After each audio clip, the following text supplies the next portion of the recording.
But let me ask you guys quickly about Dylan Brooks, because you guys are more into the sports than I am. My dog. Right? I'm going to pull up this video right now of what's going on with this brother over here. All right. This is courtesy of Reddit. Good youth from Sauga gets arrested unlawfully. Wow. Right? I want to know if you guys agree if this is unlawful. Like, yo, you could be a multi-millionaire, succcessful NBA player that's still gonna call you a good youth. I know, right? 6 different times, yeah. And then it's You're a good youth. It smells like a dispensary in your car. Oof. When was the last time you smoked marijuana? So no marijuana in 6 months. Do you have marijuana in the car? Is that why it smells that way? All right. He looks frazzled though. You're going to be placed under arrest tonight for the suspicion of driving under the influence. What's wrong with your hand? I had surgery on it. Where? Where on your hand? Because I'm about to handcuff your wrist. We love hip hop. Yeah, you're under arrest. 1013, 10-9. What did I blow? You blew zeros, which I anticipated. Literally in a car with you, watching you drive, and you're doing the exact love same hip-hop. thing that I'm doing, which everybody does, because everybody's either doing something on you in their car. Okay, so let me ask you guys quickly. 2 questions I have. Was he unlawfully arrested because they say he blew zero, but they said it was impaired, so with the high thing? And 2, as an NBA player, is he cooked for this? I don't think he's cooked because it's a little gray because he did blow zero. And like it's only like, I guess, paraphernalia, quote unquote, because like, oh, it smells like blah, blah, blah, but there's no like hard evidence. So I don't think the NBA could like fully, I guess, punish him or just be able to prove to punish him. And like, I don't think he got like convicted of anything from this. No, he just got arrested. He's charged. Okay. That will get dropped. Yeah. He got some wicked lawyers. Good youth from Sauga. He's okay. The NBA will probably do something. But as no, well. didn't they do something to him for the whole year? Didn't they give him some suspension? Or like a fine? Something for him for the whole year. Something. I don't know if he's playing From that? Some NBA players have lost their careers to weed. Like I remember Tyreek Evans. But he's in Arizona. He plays for Phoenix. So their weed laws, like weed is legal there recreationally. Obviously, you can't drive impaired. So hold on. What do you mean lost their careers? Like they got kicked out of the NBA? Pretty much, or like blackballed, essentially. Really? Yeah. Yeah, but the NBA has a problem with drugs. So it's very you ever been to the back, like, not to say it in this way, pause, but you ever been to the back locker room of like certain like basketball? No. Bro, weed all day. A lot of them do smoke throughout the year. Like even Matt Barnes will openly talk about how this guy would ball up before every game, before practice. Like he was actively smoking throughout his whole career. His podcast is Up in Smoke.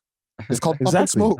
Yeah. Right? Because they were emphasizing on like, yo, when we smoke weed in the beginning, like when podcasts were kind of on that. You know what I'm saying? A lot of NBA ball players are drunk on the court. Yeah. Michael was drunk. There was enough times with the man with the yellow eyes. Those are Hennessy eyes, bro. Smoking a cigar right before a game. Like, yeah. So why scrutinize any player for any kind of like weed use, bro? I feel like that's soft. Remember Birdman from Chris Anderson? Yeah, from Miami. Yeah, he was bad for real. He was balling up. Or like J.R. Smith. J.R. Smith was like, that's when I got balling up during halftime. Yeah, but I feel like Anthony Mason. Mason, he was good. R.I.P. If it's like a well-known secret, they'll allow it. But as soon as it's hitting the tabloids, it's on front page news, then like I feel like that's when they have to kind of step in and like either give a punishment if weed was illegal or LeBron that to like James just deal with it. weed. Probably. Yeah, but he's never publicly been shown smoking. Bro. You know who, like Kevin Durant is probably like the highest level visibility player that is open about smoking weed. Yeah. But I'm sure a lot of them do. And Some of them Steven probably Jackson. do Chach. Yeah, Steven Jackson Steven before. Jackson. Some of them are probably doing blow. Some Birdman. of them are doing a lot, you know? The whole Lakers team back in like the 90s and the 80s.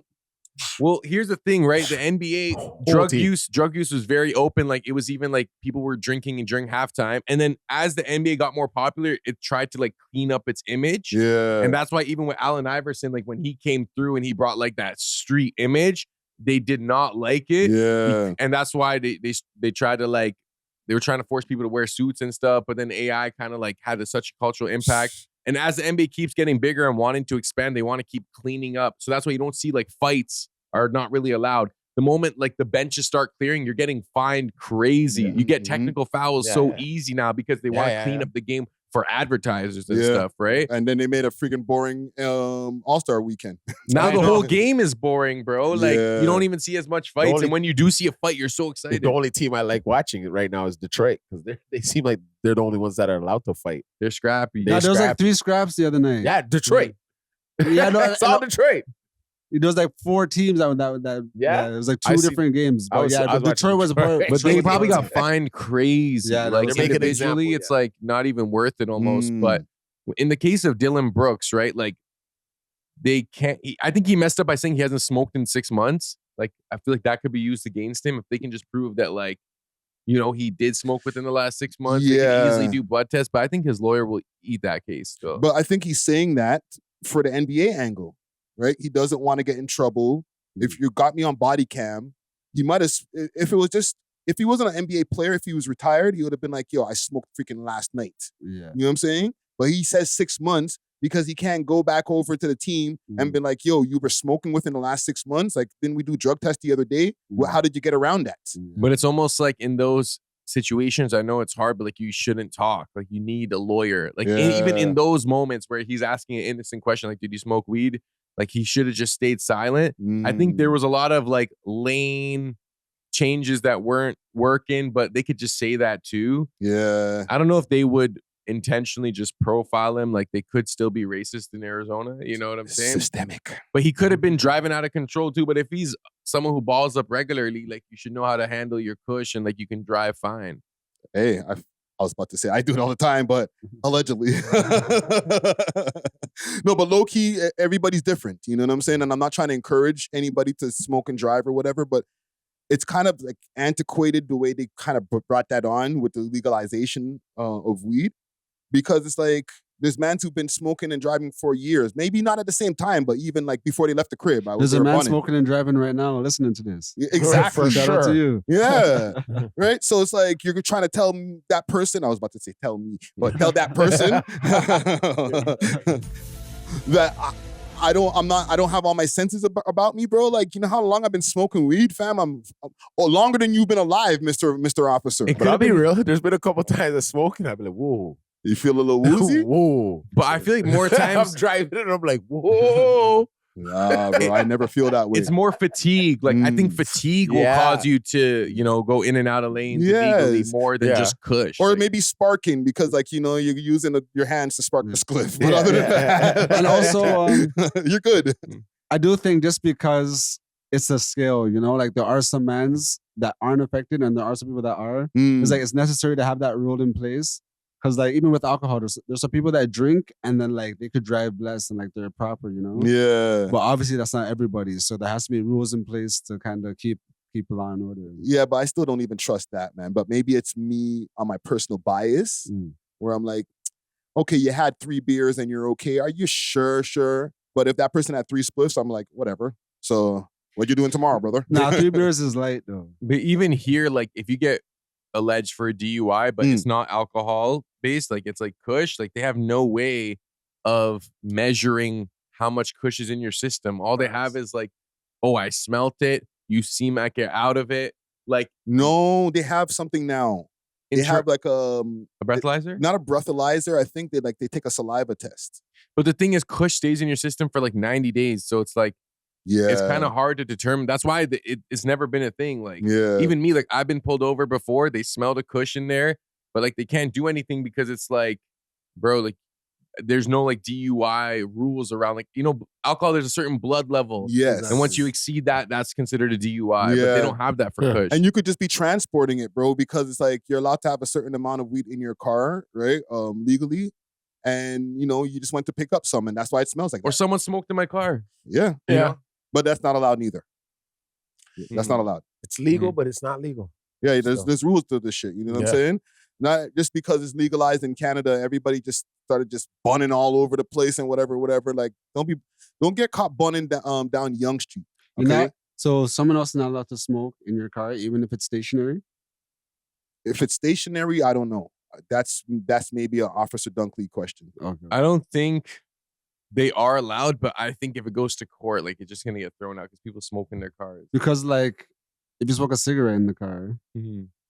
isn't it kind of like the same thing? I guess the argument would be that it doesn't inebriate you, but if it's a passenger doing it, it's almost like, can you have open alcohol in the car? Yeah, but then the argument could be made if you're the crown or the prosecutor, that the second hand that you're catching from weed can give you contact. You know what I'm saying? Even if you're not operating the vehicle, like I feel like a No, lawyer because would even do if that. you're operating the vehicle, but you weren't smoking, the person next to you was smoking, you caught contact from that and then impaired your driving. You know, I'm just saying, like, let's say the car was stationary, your friend was balling up, Mm. and then they leave, you know, blah, blah, blah.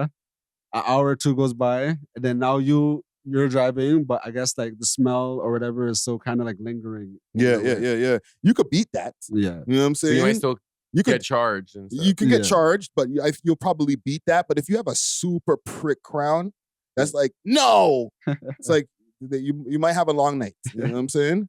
But listen, salute to Dylan Brooks. Mhm. I just feel that every time we sit there and have a cannabis conversation, like I feel like the yellow dollar sign just creeping up my back. Like, fam, like YouTube's such a stringent place, fam. Isn't Dylan Brooks opposite Drake? Officer who? Opposite Drake? He's opposite Drake? Yeah, doesn't Drake have a bar against him? Yes. Because they both had The same shot. the same shotties. Oh, isn't that on a song that's not released or something? He said It's some on a shit? song with What's Yachty, another late night or something like that. Oh, that's the They had the same shotty. Yeah. As soon as you shouted them out, I'm just like, wait, hold on, brother. Hold on, why is Drake's ops my ops, bro? Drake have 100 ops, bro. They're not my ops, bro. Damn, fam, I need to have some friends, fam. Shit. He don't like Justin Hun. That's my homie. Oh, for real, eh? No. He doesn't like a lot of people that I fuck with, bro. Right? I'm not gonna take up Drake's. Is it this shoddy rant to Dylan Brooks? Can't believe this expletive talking. Yeah.